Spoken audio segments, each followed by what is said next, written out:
Can somebody please tell me this cannot be true? The media has started printing the news that Harry and Meghan have been rejected and their desire for Archie to be sung happy birthday at the King's coronation on May 6th, because the ceremony just so happens to fall on the same day as Archie's birthday, according to royal commentator Angela Levin.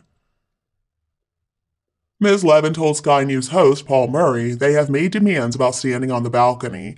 On the one hand, they've been very nice in saying they want such an intimate family moment.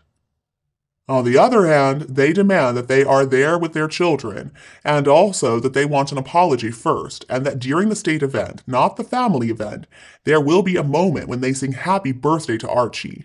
None of that has worked, so they won't be there. Now, if all of that is true, the family needs to rescind their invitation to attend, because clearly they have both lost the plot. I mean, since when has Harry toed the line and done what people expect of him? Either he's going to bend the rules himself or he expects somebody else to take care of it for him. An RSVP deadline is simply one more thing for Harry to treat with so much contempt. When are they going to realize that the coronation is an incredibly important historic state event? It's not a family party. They were the ones who didn't want to be working royals anymore. Well, that was their choice. They had the right to make that choice. But in doing so, naturally, they also had to give up all the benefits, all the privileges that went along with that life. And because of their horrible behavior, nobody wants to see them either on the balcony or at any state events for that matter. The balcony is for the working royals who actually keep the business of the monarchy going. Harry and Meghan have decided they don't want their children to be in the spotlight. Well, there's nothing wrong with that. But, just like with everything else they do, they did it in such an extreme way. The plus side, though, is that nobody's interested in their invisible children anymore. I know I don't want to see any of those photoshopped photos of these kids anymore. I don't want to know a thing about them, and I sure don't care about being one of their children's birthdays. May 6th is the King's coronation, and that's all I care about. And also, who wants to bet that if they do come, instead of singing the national anthem, which Harry refused to do at his late grandmother's funeral, they are going to sing Happy Birthday instead? I wouldn't be surprised. So their PR people are the ones putting out this ridiculous news just to rile people up and make Charles appear weak, then appear that he's not dealing with them. Shows and confirms just how desperate the two of them are. Perhaps it's a demand that they knew in the first place wouldn't be met, and then they can turn around and point the finger at Charles for their no-show, and they believe they're going to avoid losing face. And they know it. I think they are having a great time right now. They are just marveling at how they have the king in the palace all twisted up over the issue of their attendance. They're not holding out for the balcony or happy birthday, come on, they just want the attention. But then again, there is the distinct possibility that they'll get even better seating, which seems to have maybe worked, and maybe they'll get a little bit more visibility if they do come. They see that as a win-win. And I don't know if they're going to behave. I mean, all eyes will be on them, and expectations of misbehavior are rampant. When they go back to California, the battle is going to resume in earnest. They really are trying to just drive this monarchy into the ground.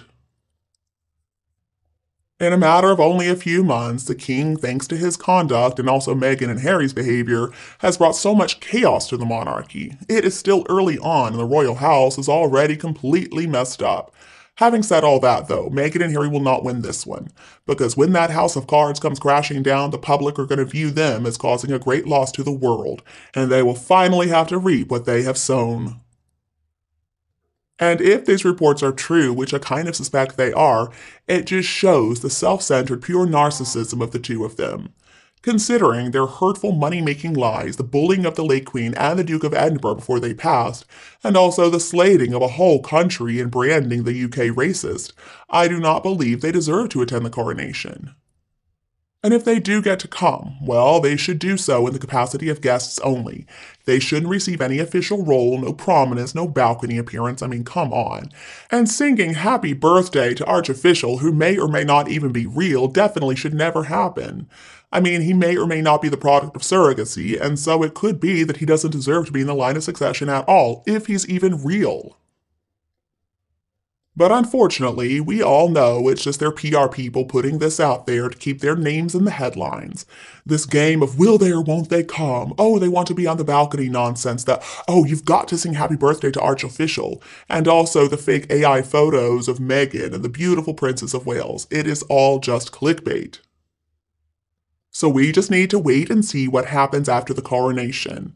I mean, I'm as upset as most people about the lack of doing something about it from the palace, but I understand they are busy with other things, much more important things. This is the last thing they should be concerned about. Meghan and Harry are desperate to come just to remain relevant and to make it appear that they've got more stories to sell. But you know what, Meghan and Harry? Just keep your butts in Montecito. You are not wanted in the UK. And what is it with these issues that we're hearing about from these alleged spokespeople for them with no name attached? Or if there are names attached, it's usually people who have had no contact with them for years. It's all just very strange. So who are we to say that they did not address them to his father? It only seems like he's been upset after Meghan. Now for a scene at the coronation, I am fully aware that after most events on this scale, there is a lot of planning, and then they've got post-event meetings about what went right and what went wrong so they can do a better job next time. So where does this fit in with the desultory duo? Well, lessons have got to be learned from past events.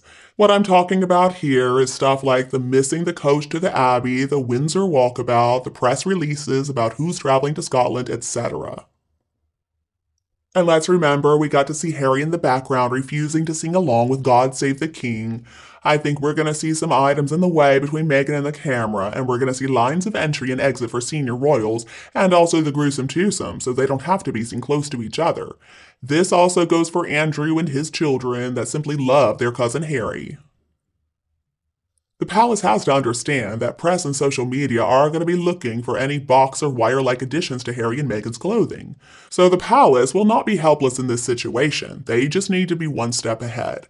And with regards to the invite, well, they're the hottest tickets out there for the king's coronation, the head of state. I mean, he's the head of state of more countries around the world than any other person over 70 years since the last one. I'm afraid that Charles is in a sticky situation, though. If he invites them, he's damned, and if he doesn't, he's also damned. The invites already went out, and the plans have already been made. The ball is in their court. You know what? Nobody really cares if they come or not. They should just sit there quietly and soak up the event and be proud to be such a part of history. Their demands don't mean a thing. Their wanting apologies doesn't mean a thing, and it's never going to happen. And as for security problems, well, the British Armed Forces and a few 100,000 people are going to be there.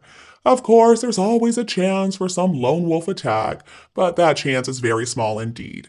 No government or terrorists are going to try to take out the head of 54 Commonwealth countries and the head of the Church of England.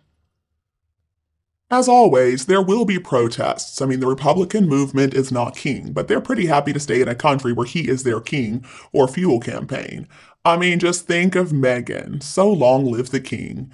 The best thing for the gruesome twosome to do is just sit where they're told and shut up and enjoy the event. And you, what do you think about them? Please tell me your opinion below in the comments section. If you preferred our video this evening, don't be afraid to like and share it with your friends and relatives who would enjoy it.